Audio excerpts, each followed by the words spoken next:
വിശുദ്ധ മത്തായി എഴുതിയ സുവിശേഷം അധ്യായം 28 1 മുതൽ 10 ഉൾപ്പെടെയുള്ള വാക്യങ്ങൾ. പുനരുത്ഥാനം.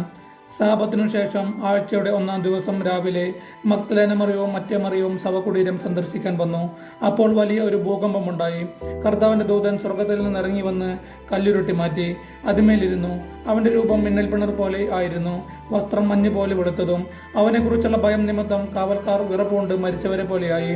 ദൂതൻ സ്ത്രീകളോട് പറഞ്ഞു, ഭയപ്പെടേണ്ട. ക്രൂശിക്കപ്പെട്ട യേശുവിനെയാണ് നിങ്ങൾ അന്വേഷിക്കുന്നതെന്ന് എനിക്കറിയാം. അവൻ ഇവിടെയില്ല. താൻ അരുൾ ചെയ്തതുപോലെ അവൻ ഉയർപ്പിക്കപ്പെട്ടു. അവൻ കിടന്ന സ്ഥലം വന്നു കാണുവിൻ.